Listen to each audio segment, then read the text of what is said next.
प्रिय छात्रों, नमस्कार। आज हम कक्षा 11 के छात्रों के लिए एक प्रश्न समझा रहे हैं। यह प्रश्न कक्षा 11 की एनसीईआरटी की हिंदी संस्करण की पाठ्यपुस्तक से लिया गया है। प्रश्न एक्सरसाइज नंबर 3.1 का 7वां प्रश्न है, जो पेज नंबर 62 पर है।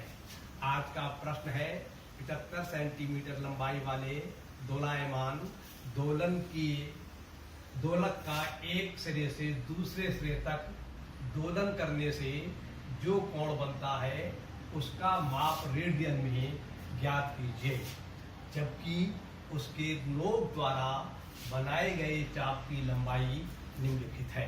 Number 1 10 centimetre, number 2 15 centimetre, number 3 21 centimetre. आपको एक प्रश्न के अंदर 3 पार्ट दिए हुए हैं।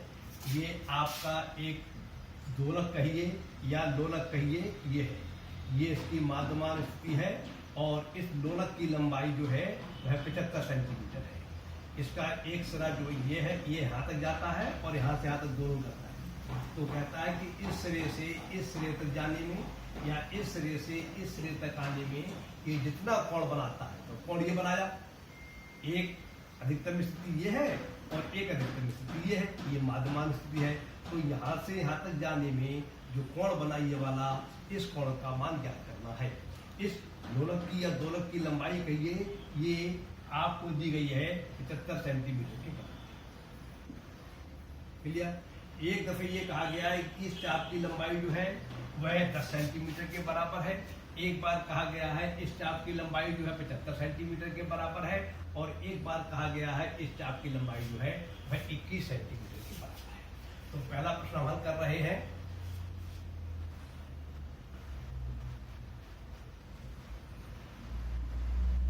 जो दोलक की लंबाई है वह आपकी त्रिज्या बन जाएगी।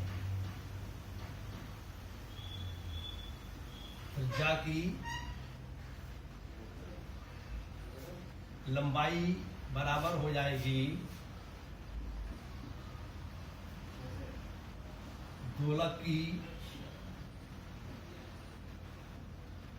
लंबाई, और दोलक की लंबाई दी है 75 सेंटीमीटर, इसलिए त्रिज्या की लंबाई बराबर हो गई आपकी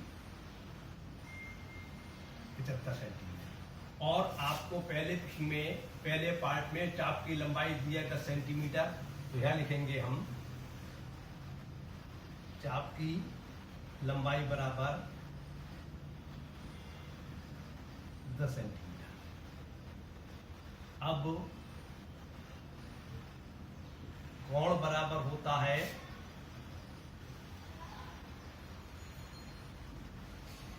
चाप की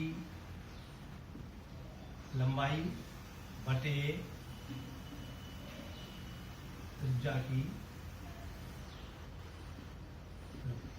जब ये दोलक जो है दोनों एक वृत्ताकार मार्ग में पूरा चक्कर लगाएगा तो एक प्रकार से ये उसकी त्रिज्या बन जाएगी।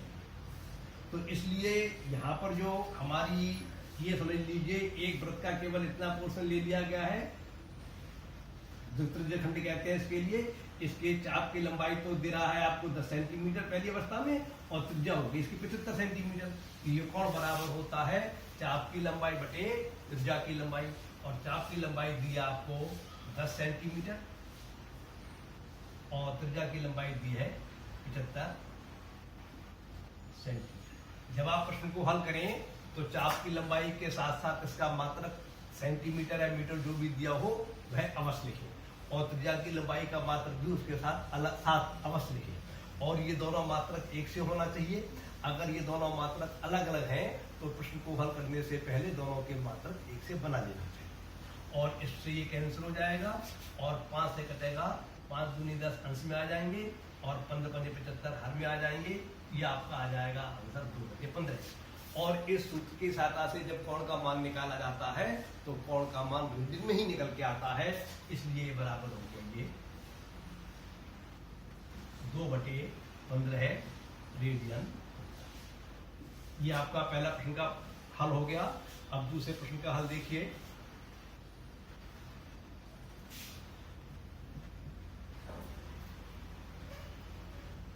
दूसरे प्रश्न में भी त्रिज्या की लंबाई उतनी रहेगी, क्योंकि लोलक की लंबाई उतनी ही है, वो परिवर्तन नहीं करी गई है। तो दूसरे प्रश्न में लोलक की त्रिज्या की लंबाई बराबर दोलक की लंबाई बराबर 75 सेंटीमीटर, लेकिन चाप की लंबाई बदल जाएगी। चाप की लंबाई अब दे दी 15 सेंटीमीटर, तो लिखेंगे हम चाप की लंबाई बराबर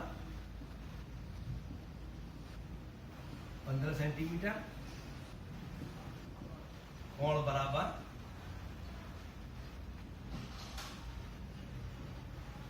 चाप की लंबाई बटे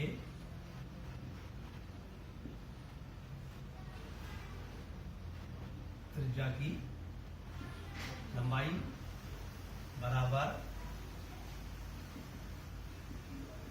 15 सेंटीमीटर बटे 75 सेंटीमीटर। इस सेंटीमीटर सेंटीमीटर कैंसिल हो जाएंगे, और 15 से ये अंश और हर में कॉमन गुणनखंड है, इससे काटेंगे तो अंश में आएगा 1 और हर में आएगा 5। तो इस प्रकार से आपको फल प्राप्त होता है कोण बराबर 1/5 रेडियन। ये आपका उत्तर हो गया। अब तीसरे पार्ट को देखिए। तीसरे पार्ट में भी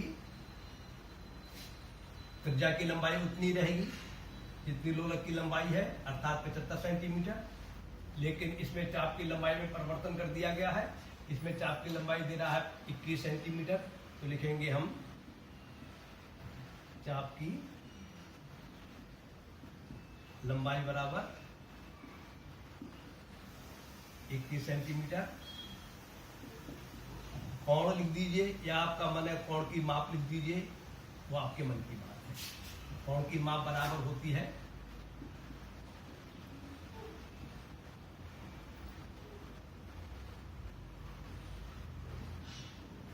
चाप की लंबाई बटे त्रिज्या की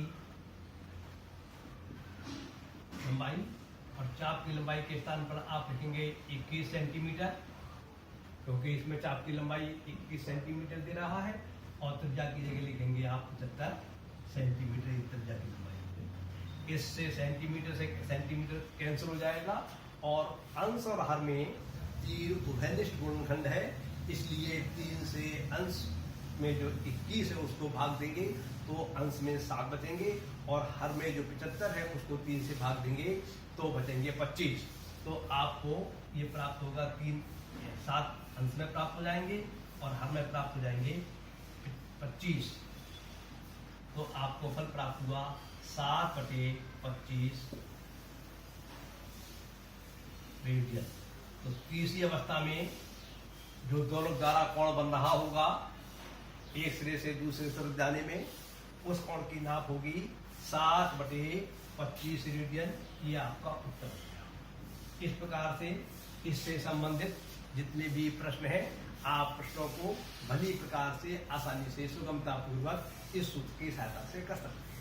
आपसे जब ये कोण का माप पूछा जाए तो आप एक तो ये ज्ञात कर लीजिए कि त्रिज्या की लंबाई कितनी है और दूसरी चाप की लंबाई कितनी है, और इस सूत्र के अंतर्गत दोनों के मान प्रतिस्थापित कर दीजिए, आपका कोण की माप निकल। कभी कभी ऐसा होता है कोण की माप दे देता है तो चाप की माप ज्ञात करवा लेता है, चाप की लंबाई ज्ञात करवा लेता है और त्रिज्या की लंबाई दे देता है। कभी कोण की माप दे दी और त्रिज्या की लंबाई दे दी, चाप की माप ज्ञात करवा लेता है। तो एक प्रकार से ये आपका सूत्र है। इस सूत्र के अंदर 3 राशियों में संबंध है। इसमें आपको 2 राशियां तो प्रश्न में दी जाएंगी, या वो प्रत्यक्ष रूप से दे या अप्रत्यक्ष रूप से दे, और तीसरी राशि का मान जो है वह आपसे पूछा जाएगा। तो जो 2 ज्ञात राशियों का मान है वह इस सूत्र में प्रतिस्थापित कर दीजिए और एक समीकरण फिर आपको प्राप्त हो जाएगा। उस समीकरण को हल करके आप तीसरी राशि का मान सुगमता से निकाल सकते हैं। इस प्रकार के प्रश्न आपकी पाठ्य पुस्तकों में उदाहरण में दिए हैं, आप उनको अभ्यास कीजिए, और जो प्रश्न पत्रों में पहले आ चुके हैं उनको सीखने का प्रयास कीजिए, हल करने का प्रयास कीजिए। आज की बात पूरी होती है। नमस्कार।